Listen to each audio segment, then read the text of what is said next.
மணப்பெண்ணின் பிரத்யேகமான திருமணம் Vivaha the Chennai silks. Summer holidays வந்தாச்சு, நம்ம ஜிடி ஹாலிடேஸும் வந்தாச்சு. GT holidays, south India's #1 travel brand. பழைய நகையை கொடுத்து வைட் 11 மந்த்ஸ்ல அதே அடைக்கு புது நகையை எடுத்துக்கோங்க. எக்ஸ்ட்ராவா ₹1 தர வேண்டாம். Magic old gold exchange. ஊழலை பத்தி இங்க வந்து பேசுறீங்க. ஒரு கட்சி தலைவர் லஞ்சம் வாங்கி மாட்டின கட்சி பாரதிய ஜனதா கட்சி தான். சம்பந்தமே முருகரை பத்தி பேசுறீங்க. முருகருக்கு உங்களுக்கு என்ன சம்பந்தம்? அயோத்திக்கு போனீங்கன்னா ராமர்னு பேசுவாங்க, ஒரிசாவுக்கு போனா பூரி ஜெகநாதர் பத்தி பேசுவாங்க. இப்ப தமிழ்நாட்டுக்கு வந்து முருகர் பேசுறீங்க. வேற என்ன வித்தியாசம் நான் கேட்கிறேன். ஒவ்வொரு மாநிலத்துக்கும் ஒரு சாமி, ஒரு கடவுள் தான் நீங்க பேசுறீங்க தவிர ஒவ்வொரு மாநிலத்துக்கான வளர்ச்சியை பத்தி நீங்க பேச தயாரா இல்லையே. 2014 இந்திய ஒன்றிய அரசுடைய பட்ஜெட் எவ்வளவு? 2024 இந்திய ஒன்றிய அரசுடைய பட்ஜெட் எவ்வளவு? அப்ப எங்களுக்கு வர வேண்டிய நிதி பகிர்வு சரியான சதவீதத்தில் கொடுக்குறீங்களா? பர்சன்டேஜ்ல கொடுக்குறீங்களா?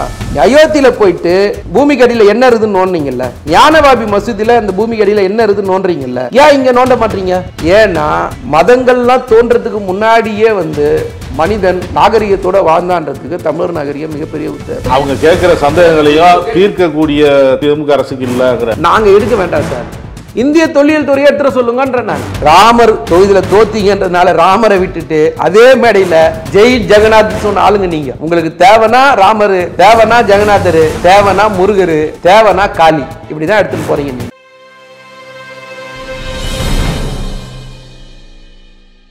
நக்கீரன் நேயர்களுக்கு வணக்கம். இன்று நம்முடன் கருத்துக்களை பகிர்ந்து கொள்ள இணைந்திருக்கிறார் திமுக செய்தி தொடர்பாளர் மதிவாணன் அவர்கள். வணக்கம் சார். வணக்கம். தமிழ்நாடு முதலமைச்சர் சொல்றாரு, என்னுடைய பேரை சொல்லி எத்தனை ஷா வந்தாலும் இங்கே ஒன்றும் பண்ண முடியாது, திமுகவை தோற்கடிக்க முடியாது அப்படின்லாம். என்னால் தோற்கடிக்க முடியாது அப்படின்னாலும் தமிழக மக்கள் திமுகவை தோற்கடிக்க தயாராக இருக்கிறார்கள். என்னுடைய அரசியல் அனுபவத்தில் நான் சொல்கிறேன், மக்களுடைய நாடி துடிப்பு எனக்கு தெரியும், தமிழ்நாட்டுடைய மக்களுடைய நாடி துடிப்பு எனக்கு தெரியும். அவங்க திமுகவை தோற்கடிக்க காத்து கொண்டு இருக்கிறார்கள் அப்படிங்கிறார் அமித்ஷா. இல்லை, அதாவது ஒரு காலகட்டங்கள் மன்னராட்சி காலத்தில் என்ன சொல்லுவாங்கன்னா, டெல்லியிலேருந்து ஆள்றவங்களை வந்து பாதுஷாக்கள் ஆள்றாங்கன்னு சொல்லுவாங்க. அந்த மாதிரி இப்போ நினைக்கிறவங்க மக்கள் ஆட்சி செய்கிறவங்க என்ன நினச்சிக்கிறாங்கன்னா, தங்களை எல்லாருமே வந்து பெரிய பாதுஷாக்கள் மாதிரி நினச்சிக்கிறாங்க. அதனால தான் அவர் என்ன சொல்கிறாருன்னா, இது மக்களாட்சி காலத்தில் நாம் இருக்கிறோம், மக்களாட்சிக்கு தேவையான இந்த நாட்டுடைய உள்துறை அமைச்சருடைய பணிகள்னு சிலது இருக்குது.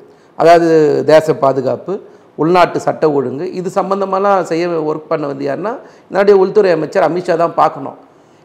இந்த வேலையை அவர் ஒழுங்காக பார்க்குறாரா அப்படின்னு பார்த்தீங்கன்னா மிகப்பெரிய ஒரு கேள்விக்குறியாக தான் இருக்குது. இன்றைக்கி பல 100 பேர் செத்து இன்னைக்கு இராணுவத்துடைய கட்டுப்பாட்டில் இருக்க மணிப்பூர் குடியரசுத் தலைவர் ஆட்சி நடைபெறுது. அதை பற்றி இந்த உள்துறை அமைச்சர் எங்கேயா பேச தயாராக இருக்காரா? இல்லைன்னா என்னுடைய எளிமையாக ஒரு கேள்வி கேட்குறேன். பெஹல்காம் அட்டாக் நடந்ததுன்னு நம்ம சொல்கிறோம்ல, அந்த பெஹல்காம் அட்டாக்கில் காரணமாக இருந்த தீவிரவாதிகள் 3 பேருன்னு சொன்னீங்க. அந்த 3 பேரை செத்துட்டாங்களா, கொன்னுட்டீங்களா, அவங்க எங்கே இருக்கிறாங்க, அதனுடைய முடிவு என்னன்னு இது வரைக்கும் அமித்ஷா பேசவே இல்லை. அமித்ஷா இல்லை, நாட்டுடைய பிரதமர் கூட பேசலை. நீங்கள் ஏதாவது கேட்டால் என்ன சொல்கிறீங்க? பிரச்சனையை திசை திருப்புறீங்க, வரைங்க, சாமி கும்பிட்றீங்க, போய்கின்னே இருக்கணும், அவ்வளோதான். நீங்கள் வந்து சம்மந்தமே இல்லாமல் மதுரைக்கு வந்துட்டு அந்த மேடையில் பேசுனது எல்லாமே அபத்தமான ஒரு பேச்சு. முதல் ஒரு விஷயம், உலகத்திலேயே எனக்கு தெரிஞ்ச வரைக்கும் ஒரு கட்சி தலைவர் லஞ்சம் வாங்கி மாட்டின கட்சி பாரதிய ஜனதா கட்சி தான். இன்னைக்கு 7.5 லட்சம் கோடி ஊழல் செய்த கட்சி பாரதிய ஜனதா கட்சி தான். 5G ஏல ஊழல் செய்த கட்சி பாரதிய ஜனதா கட்சி தான். ரஃபேல் ஊழல் பண்ணுறது பாரதிய ஜனதா கட்சி தான். எல்லாரும் கேட்குறோம், பல மாதமாக கேட்கணும், பல வருஷமாக கேட்குறோம், PM கேரில் வாங்கின காசெல்லாம் எங்கேன்னு கணக்கு கேட்குறோம், இது வரைக்கும் சொல்லலை. தேர்தல் பத்திர முறைகேடு வழக்கு இன்றைக்கி வரைக்கும் பேச தயாராக இல்லை. அதானிக்கு நீங்கள் செஞ்ச சப்போர்ட்டை பற்றி இன்றைக்கி வரைக்கும் பேச தயாராக இல்லை, இடன்பர்க் பிரச்சனையெல்லாம். அப்போது முழுக்க ஊழலை மட்டுமே மூலதனமாக வச்சு தமிழ்நாட்டுடைய அரசியல் அடுத்தது நான் வரேன் அதை பற்றி பேசுகிறார். நீங்கள் வந்து அகில இந்திய அளவில் அவர் வந்து உள்துறை உள்துறை பணியாற்றக்கூடிய பணிகளை அவர் பார்க்குறாரு. அதில் கூடுதலாக பார்க்கலன்றத என்னுடைய குற்றச்சாட்டு. இப்போ நேற்று விமான விபத்து அங்கே போறாரு. இப்போ நான் கேட்டேன் 2 கேள்வி உதாரணம் உங்களுக்கு கேட்குறேன். பெல்காம் அட்டாக்கில் சம்பந்தப்பட்ட தீவிரவாதிகள் என்ன ஆனாங்க, பதில் சொல்லுங்க. நீங்கள் காட்டின ஃபோட்டோவில் இருக்கிற அந்த தீவிரவாதிகள் இப்போ எங்கே இருக்காங்க? இறந்துட்டாங்கன்னா பாடியை காட்டும். அப்போ நீங்கள் உங்களுடைய பணிகளை வந்து செய்ய தவறுறீங்க. பணி செய்ய தவறிட்டு அதுக்கப்புறம் நீங்கள் பிரச்சனையை திசை திருப்புறீங்க. ஊழலை பற்றி இங்கே வந்து பேசுகிறீங்க, இங்கே வந்து சம்பந்தமே முருகரை பற்றி பேசுகிறீங்க. முருகருக்கும் உங்களுக்கு என்ன சம்பந்தம்? உங்கள் புத்தி இங்கே வந்து காட்டக்கூடாது. 1000 வருஷம் கோயில் அது. பறக்குன்றம்னா என்ன? 3000 வருஷம். திருப்பரங்குன்றம் 3000 வருஷம் கோயிலை போய் நீங்கள் வந்து 1000 வருஷம்னா என்ன அர்த்தம்? என்ன காரணம்னா சனாதனம் அப்போ தான் இந்தி மதம் இந்து அதாவது இந்தின்ற மொழி வருது, அந்த சனாதன சக்திகள்லாம் அப்போ தான் உருவாகுது. அதனால் அது கீழே அதை சுருக்கத்துக்காக நீங்கள் முயற்சி பண்ணுறீங்க. உங்களோட எங்களுக்கு பாரம்பரியம் இருக்குது, எங்களுக்கு நீண்ட நெடிய பயணம் இருக்குது தமிழர்களுக்கு. அப்போ நீங்கள் வந்து சம்மந்தமே இல்லாமல் வந்து மேடையில் பேசிட்டு சம்மந்தம் இல்லாமல் பிரச்சனையை திசை திருப்புறீங்க சார். வேற ஒன்றும் கிடையாது, உங்கள் பணியே நீங்கள் செய்யலை. இங்கே வந்து நீங்கள் பேசுகிறீங்களா? நான் கேட்குறேன். இல்லை, அவங்க பணம்லாம் கொடுக்குறாங்க, இவங்க வந்து சரியாக பயன்படுத்தலை, அங்கே உள்ள திட்டத்துக்கெல்லாம் இவங்க இல்லை சார். நான் இப்போ உதாரணத்துக்கு சார், மாநில அரசோட நிதி இல்லாமல் ஒன்றிய அரசோட ஒரு திட்டத்தை சொல்லுங்கள். பிரதமர் வீடு கட்டு திட்டத்தில் ஒன்றிய அரசோட நிதி எவ்வளோ? 2.25 லட்சம் ரூபாய். மீதி 7.5 லட்சம் ரூபாய் யார் கொடுக்குறா? மாநில அரசு தான் கொடுக்குது. ஜல்ஜீவன் திட்டத்தில் உங்களது எத்தனை சதவீதம், ஒன்றிய அரசு எத்தனை சதவீதம், மாநில அரசு எத்தனை சதவீதம்? ஏதாவது ஒரு திட்டத்துக்கு முழு நிதியும் ஒன்றிய அரசு கொடுக்குன்னு உங்களால் சொல்ல முடியுமா? எந்த இடத்துலையுமே ஒரு ஒன்றிய அரசுக்கான வேலை எதையும் நீங்கள் செய்ய தயாராக இல்லை. நீங்கள் சொல்கிறீங்க மத்திய அரசில் இவ்வளோ ஊழல் நடக்குது எல்லாம் நீங்கள் சொல்கிறீங்க, நீங்கள் ஒரு பட்டியல் சொல்கிறீங்க. அவர் வந்து சொல்கிறாரு டாஸ்மார்க்கில் ஊழல் நடக்குது, நான் அதனால தான் சொல்கிறேன். மற்ற துறையில் ஊழல் நடக்குதுன்னு அவர் சொல்கிறாரு. கொடுத்த வாக்குறுதியில் 10% கூட நிறைவேற்றலை அப்படின்னு சொல்கிறாரு. இல்லை சார், நீங்கள் ஒரு சில விஷயங்கள் டாஸ்மார்க்கை பற்றி பேசணும்னா டாஸ்மார்க் காலகட்டங்களில் எத்தனை எஃப்ஐஆர் போடப்பட்டதுன்னு முதல்ல குறிப்பிட்டு பேசணும். நீங்கள் அந்த குறிப்பிட்டு போடப்பட்ட எஃப்ஐஆரில் எந்த எஃப்ஐஆருக்கு இப்போ நீங்கள் நடவடிக்கை எடுக்கிறீங்க நீங்கள் சொல்லணும். சொல்ல தயாராக இருக்கீங்களா? நாங்கள் இதை பற்றி விவாதம் பண்ண தயாராக இருக்கோம். மொத்தம் 42 எஃப்ஐஆரில் 38 எஃப்ஐஆர் அதிமுக ஆட்சியில் போடப்பட்ட எஃப்ஐஆர். இப்போ எங்கள் மேலே பழி போடுறதுக்கான அவதூறை நீங்கள் செய்கிறீங்களே தவிர வேற என்ன செய்கிறீங்க? இப்போ அப்போ கண்ணுக்கு தெரிஞ்சு நீங்கள் போய் பேசுகிறீங்க. ஒன்று. அடுத்தது தேர்தல் வாக்குறுதியை பற்றி நீங்கள் பேசணும் முடிவு பண்ணீங்கன்னா அதான் என்ன சொல்கிறாரு முதல்வர் ஸ்டாலின் அவர்களே, நீங்கள் கொடுத்த தேர்தல் வாக்குறுதியில் எடுத்துகிட்டு வாருங்க, அதில் என்ன இருக்குன்னு பாருங்கள், என்ன செஞ்சீங்கன்னு சொல்லுங்கள். அதுதான் நான் என்ன சொல்கிறேன், தளபதியும் அதுதான் தெளிவாக சொல்கிறாரு. நீங்கள் தேர்தல் வாக்குறுதியை பற்றி நீங்கள் பேசணும்னா 98% தேர்தல் வாக்குறுதியை நிறைவேற்றிட்டோன்னு பொதுவெளியில் முதலமைச்சர் சொல்லியிருக்காரு. உங்களுக்கு அப்படி சந்தேகம் இருக்குதுன்னா வாங்க, தயார். திமுகவோட சாதாரண தொண்டன் போதும் உங்களுக்கு பதில் சொல்கிறதுக்கு. 2% நிறைவேற்ற முடியாமல் நிற்கிறதுக்கான காரணம் என்னென்னா நிதி சம்பந்தப்பட்டது.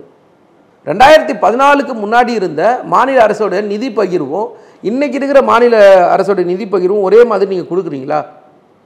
2014 இந்திய ஒன்றிய அரசுடைய பட்ஜெட் எவ்வளோ?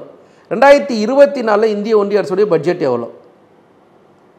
அப்போ எங்களுக்கு வர வேண்டிய நிதி பகிர்வு சரியான சதவீதத்தில் கொடுக்குறீங்களா, பர்சன்டேஜில் கொடுக்குறீங்களா? இன்றைக்கி சார் பணவீக்கத்தில் இந்திய அரசை விட தமிழ்நாடு அரசு பணவீக்கத்தை கட்டுப்படுத்தியிருக்கு. நீங்கள் தேச வளர்ச்சி ஒன்றிய வளர்ச்சியை விட மாநில வளர்ச்சி உயர்ந்து நிற்குது. 9.64% நம்பர் 1 மாநிலமாக இருக்குது. நீங்கள் அதிக தொழிற்சாலைகள் இருக்கிற மாநிலம் தமிழ்நாடு, அதிக பேர் வேலைக்கு போகிற மாநிலம் தமிழ்நாடு, பெண் கல்வி அதிகமாக உயர்ந்து நிற்கிற மாநிலம் தமிழ்நாடு, உயர்கல்வி அதிகமாக நிற்கிற மாநிலம் தமிழ்நாடு, சட்ட ஒழுங்கு சிறப்பாக பாதுகாக்கிற மாநிலத்தில் நம்பர் 1 மாநிலம். நான் சொல்லலை, இத்தனை டேட்டாவும் ஒன்றிய அரசு சொல்லுது. ஸோ ஒன்றிய அரசு சொல்கிற டேட்டாவிலே உங்களுக்கு என்ன பிரச்சனை இருக்கு? அவரும் சொல்கிறாரு இந்தியா வளர்ந்துருக்குன்னு சொல்கிறாரு. இந்தியா வளர்ந்துருக்கு சார். என்னோட ஒரே ஒரு விஷயம் தான் நீங்கள் பேசணும். இங்கே நீங்கள் வளர்ந்த அளவுக்கு நாங்கள் கட்டுப்படுத்தியிருக்கிற பணவீக்க அளவுக்கு நீங்கள் கட்டுப்படுத்திருக்கீங்களான்னு கேட்குறேன். நாங்கள் தொழில் வளர்ச்சியை கட்டுப்படுத்தி உயர்த்தியிருக்கோம்ல, அதே மாதிரி தொழில் இன்னைக்கு நேரடியான அந்நிய முதலீடு 10 லட்சம் கோடி ஈர்த்திருக்கோம் சார். 33 லட்சம் பேருக்கு வேலை வாய்ப்பு உருவாக்கியிருக்கோம் சார். நீங்கள் அது உருவாக்கியிருக்கீங்களா? இதுதான் எங்களோட கேள்வி. அப்போ நீங்கள் முழுக்க தேர்தல் இப்போ கூட நீங்கள் தமிழ்நாட்டுக்கு வந்து என்ன பேசுகிறீங்க? முருகரை பற்றி பேசுகிறீங்க. உங்களால் குறிப்பிட்டு சொல்லுங்கள். நாங்கள் கேட்குறோம்ல, இன்றைக்கி வந்து டீலிமிட்டேஷன் பற்றி நாங்கள் பேசுகிறோம். டீலிமிட்டேஷன் பேச சொல்லுங்கள், இல்லைன்னா அமித்ஷா பேச சொல்லுங்கள். மாநில உரிமையை பற்றி அமித்ஷா பேச சொல்லுங்கள், மாநில சுயாட்சியை பற்றி அமித்ஷா பேச சொல்லுங்கள். அது சம்பந்தமாக பேசலை, உங்ககிட்ட அதிகாரத்துக்கு உட்பட்டு நீங்கள் பேசுங்கன்ற. முருக பக்தர்கள் நடத்தும் மாநாடு, அதுக்கு வந்து பாஜக சரி முருக பக்தர்கள் ஆசைப்பட்டு நடத்துகிறாங்க, அதுக்கு உறுதுணையாக இருக்குது அப்படின்னு தானே அவங்க சொல்கிறாங்க. இல்லை சார், நீங்கள் பிஜேபி எங்கெல்லாம் கால் ஒன்றியதான் நீங்கள் நம்புறீங்களோ அங்கே எல்லாமே ஏதாவது ஒரு சாமியை தான் பேசியிருப்பாங்க. இப்போ அயோத்திக்கு போனீங்கன்னா ராமர்னு பேசுவாங்க, ஒரிசாவுக்கு போனால் பூரி ஜெகநாதரை பற்றி பேசுவாங்க. இப்போ தமிழ்நாட்டுக்கு வந்து முருகர் பேசுகிறீங்க, வேறு என்ன வித்தியாசம்னு நான் கேட்குறேன். மேற்கு வங்கத்துக்கு போனீங்கன்னா காளியம்மாவை பற்றி பேசுவீங்க, சரி, அப்போ வேறு என்ன செய்கிறீங்க அங்கே? ஸோ ஒவ்வொரு மாநிலத்துக்கும் ஒரு சாமி, ஒரு கடவுள் தான் நீங்கள் பேசுகிறீங்களே தவிர ஒவ்வொரு மாநிலத்துக்கான வளர்ச்சியை பற்றி நீங்கள் பேச தயாராக இல்லையே, செய்ய தயாராகவே இல்லையே நீங்கள். அப்புறம் எப்படி உங்ககிட்ட பேச முடியும்? வளர்ச்சியே திமுக அரசு கொடுக்கலாங்கிறாரு, இளைஞர்களுக்கு வேலை வாய்ப்பு கொடுக்கலாங்கிறாரு. வேலை வாய்ப்பு கொடுக்காம அவங்க அவங்களோட வாழ்க்கை இருண்டு போனதுன்னு குறை சொல்கிறாரு அவர். இல்லை, நான் வெளிப்படையாக தானே கேட்குறேன். ரூபாவோட மதிப்பை யார் கட்டுப்படுத்தணும்? ஒன்றிய அரசோட அதிகாரம். விலைவாசி யார் கட்டுப்படுத்தணும்? ஒன்றிய அரசோட அதிகாரம். தேச ஒற்றுமை யார்கிட்ட இருக்குது? இந்திய ஒன்றிய அரசு கட்டுப்படுத்தணும். எல்லாமே நீங்கள் கட்டுப்பாடை வச்சுக்கிட்டு நீங்கள் எப்படி மாநிலத்து மேலே படி போடுவீங்க? ஒன்றியத்துடைய வருமானம் எவ்வளோ, மாநிலத்துடைய வருமானம் எவ்வளோ, ஒன்றியத்துடைய செலவினங்கள் எவ்வளோ, மாநிலத்துடைய செலவினங்கள் எவ்வளோ? பேசுங்க, நாங்கள் பேச தயாராக இருக்காது சொல்ல. திமுக சாதாரண தொண்டன் போதுன்னு சொல்கிறோம்ல. பெண்களுக்கு பாதுகாப்பு இல்லாத மாநிலமாக இருக்குது. இல்லை சார், நீங்கள் பெண்களுக்கு பாதுகாப்பு அந்த ஒரு கேள்வி இருக்குதுன்னு வச்சுக்கோங்களேன்.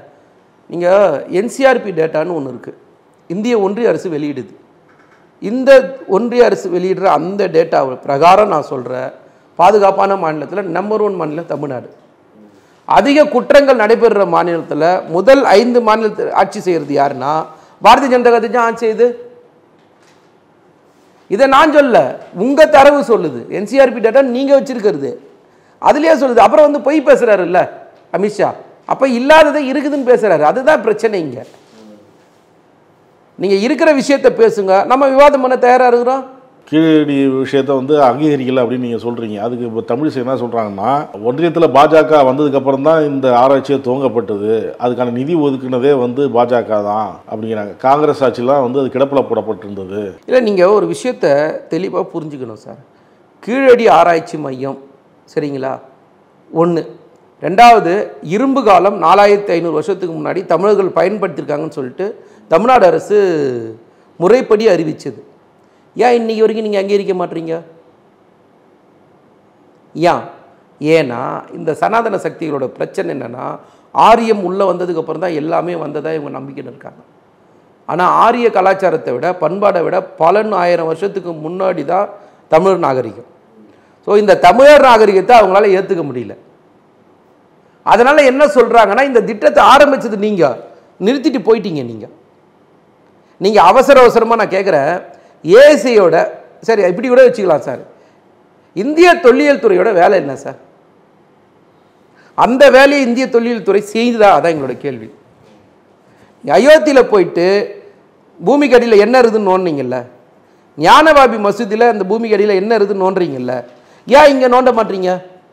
ஏன்னா மதங்கள்லாம் தோன்றதுக்கு முன்னாடியே மனிதன் நாகரிகத்தோடு வாழ்ந்தான்றதுக்கு தமிழர் நாகரிகம் மிகப்பெரிய உத்தேசம். இவங்க தேடுறது ஏதோ ஒரு குறிப்பிட்ட அடையாளத்தை அதுக்குள்ளே தேடுறாங்க. அந்த குறிப்பிட்ட அடையாளம் அங்கே கிடைக்கலன்றதுனால அவங்க என்ன பண்ணுறாங்க, அதை ஏற்றுக்க மாட்டாங்க. ஏதோ கிடைக்குன்னு சொல்லி தான் முதல்ல நிதி ஒதுக்குறது. அதுக்கப்புறம் அவங்க தேவைப்பட்டது கிடைக்கல. இப்போ அதே இடத்துல வேற ஒரு சிலை கிடைக்குதுன்னு வச்சுக்கோங்க, அவங்க எதிர்பார்த்த மாதிரி அதை ஏற்றிருப்பாங்க. நம்ம ஆதி தமிழன் நல்லா புரிஞ்சுங்களேன், எல்லாத்துக்கும் முப்பாட்டம். நீங்கள் தமிழருடைய அந்த நாகரிகத்தை உங்களால் மறைக்கவே முடியாது. ஆனால் நீங்கள் என்ன சொல்கிறீங்கன்னா சம்பந்தம் சார், நான் கேட்குறேன், அறிவியல் பூர்வமான ஆதாரம் வேணும்னு சொல்கிறாங்க சார். அந்த அமைச்சர், கலாச்சார அமைச்சர் சொல்கிறார் அறிவியல் பூர்வமான ஆதாரம் வேணும்னு கேட்குறாரு. சரி, உலகம் ஃபுல்லாக அறிவியல் பூர்வமான ஆதாரம் எதை சொல்கிறாங்க? கார்பன் டேட்டிங் தானே சொல்கிறாங்க. அந்த கார்பன் டேட்டிங் எடுக்கப்பட்டிருக்குல்ல 88 பொருள்ல, அதுல அது காலத்தை தெளிவா குறிப்பிட்டிருக்குல்ல. நம்ம ஒண்ணு சொல்லல. பாஜக முன்னாள் மாநில தலைவர் என்ன சொல்றாரு, அவங்க கேட்கிற சந்தேகங்களையும் தீர்க்கக்கூடிய திறமை திமுக அரசுக்கு இல்லைங்கிற. நான் எளிமையா கேட்கிறேன் சார், நாங்க எடுக்க வேண்டாம் சார், இந்திய தொல்லியல் துறையை எடுத்துட சொல்லுங்கன்ற. நான் நீங்களே என்ன பண்ணணுமோ பண்ணிடுங்க. என்ன பிரச்சனை? ஏன் செய்ய மாட்டீங்க? அது ஏன் எங்களை கேட்குறீங்க? அப்ப இந்திய தொல்லியல் துறையோட வேலை அது இல்லைன்னா சொல்லிடுங்க. பூமி கீழே இருக்கிறது உங்களுக்கு அது சம்பந்தம் இல்லைன்னு சொல்லிடுங்க. அதெல்லாம் மாநில அரசாங்கத்துக்கு கட்டுப்பாட்டில் இருக்குதுன்னு சொல்லுங்க. பூமிக்கு அடியில் இருக்கிறதுலாம் சொல்ல தயாரா இருக்கீங்களா? பூமிக்கு அடியில் இருக்கிறதுலாம் மாநில அரசாங்கத்துக்கு கட்டுப்பாட்டில் சொல்ல தயாரா இருக்கீங்களா? இல்லைன்னா அப்ப நீங்க உங்க வேலையை செய்யுங்கன்ற. உங்க வேலையை நீங்க செய்யாம அதை எடுத்து இன்னொரு தலையில போட்டுட்டு தப்பிக்கிறதுக்கு முயற்சி பண்றீங்க. அதே இடத்துல ஒரு மாட்டு கோமியம் கிடைச்சிருந்தா நீங்க ஏத்திருப்பீங்க. மண்ணில் கோமியம் கிடைக்காது, சரிங்களா? நான் இன்னும் கொஞ்சம் ஹார்ஷாக பேசுவேன். இதுக்குள்ளே நீங்கள் தேவையில்லாத அடையாளத்தெல்லாம் சொல்ல ட்ரை பண்ணாதீங்க, முயற்சி பண்ணாதீங்க. எங்களுடைய எளிமையான கேள்வி, ஒன்று இந்திய தொழில்துறை ஒழுங்காக அதோட வேலை செய்யணும், இல்லையா நாங்கள் செய்கிறோம்னா அதை அங்கீகரிக்கணும். இன்னைக்கு உலகத்தோட மிகப்பெரிய பழமையான நாகரிகங்கள் எல்லாம் வந்து மூத்த நாகரிகம் தமிழர் நாகரிகன்றதை வந்து நம்ம உலகத்துக்கு பறைசாற்ற வேண்டிய இடத்துல நாம இருக்கோம். திமுக ஆட்சிக்கு வந்து 50 வாக்குறுதிகளை கூட நிறைவேற்றல. 11 வருஷம் பாஜக ஆட்சியில எல்லா வாக்குறுதிகளும் நிறைவேற்றிட்டோம். பொது சிவில் சட்டத்தை மட்டும் சவாலா ஆண்டுக்கு இல்ல ஒரு நிமிஷம், ஆண்டுக்கு 2 கோடி பேருக்கு வேலை வாய்ப்பு கொடுப்பேன், நீங்க கொடுத்துட்டீங்களா? விலைவாசியை கட்டுப்படுத்தணும்னு சொன்னீங்க, கட்டுப்படுத்திட்டீங்களா? பெட்ரோல் விலை, டீசல் விலை, கேஸ் விலையை குறைப்பேன்னு சொன்னீங்க, குறைச்சிட்டீங்களா? ரூபாவோட மதிப்பை கட்டுப்படுத்துன்னு சொன்னீங்க, கட்டுப்படுத்திட்டீங்களா?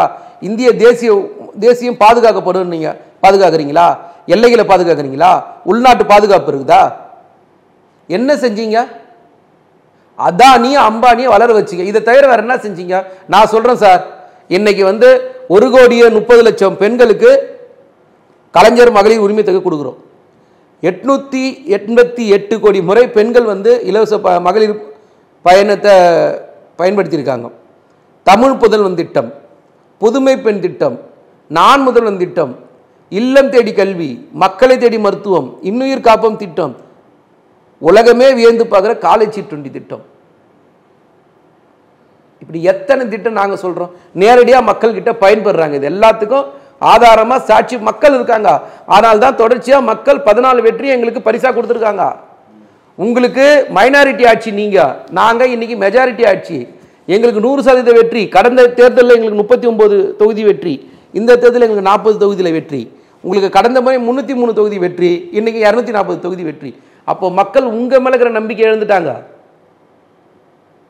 எங்கள் மேலே நம்பிக்கை கூடிக்கிட்டே இருக்கு. காரணம், நாங்கள் மக்களுக்கான ஆட்சியை செய்கிறோம், மக்களுக்கான திட்டங்களை கொண்டு வரோம். ஜூன் 22ஆம் தேதி முருகன் மாநாடு நடக்க இருக்கு. இந்த மாநாடு வந்து திமுக ஆட்சிக்கு ஒரு முடிவு கட்டும். நான் திரும்ப சொல்றேன், பிஜேபிக்கும் முருகருக்கும் என்ன சம்பந்தம்? தயவு செஞ்சு சொல்லுங்கன்னு கேட்குறேன்.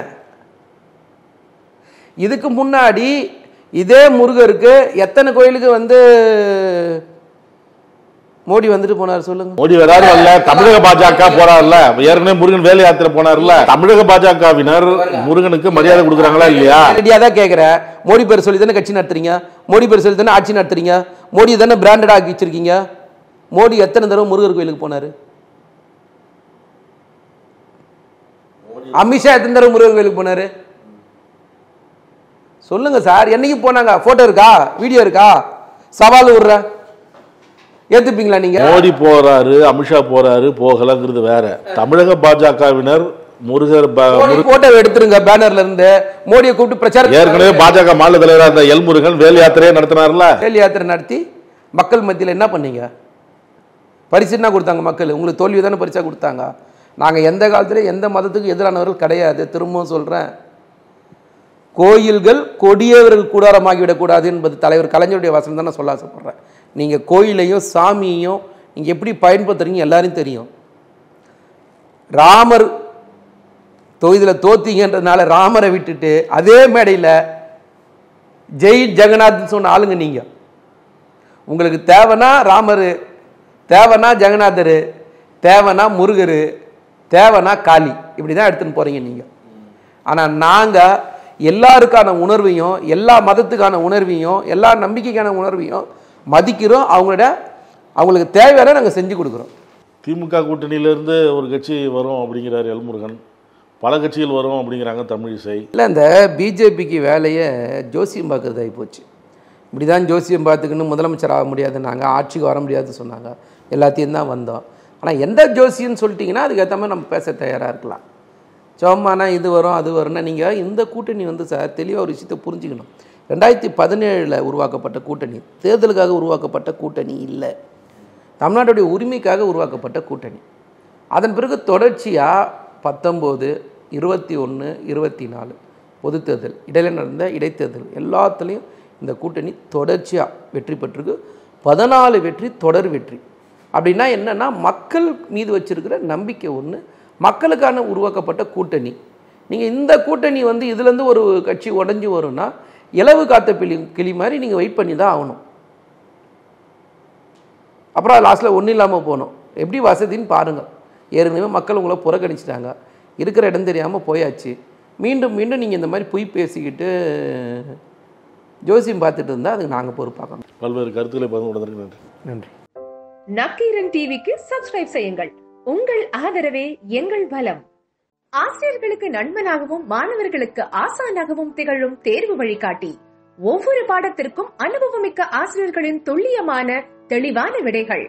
CNC இருக்கு, தேர்வு பயம் எதற்கு? இது தீரன் பப்ளிஷிங் ஹவுஸ் விற்பனை வெளியீடு.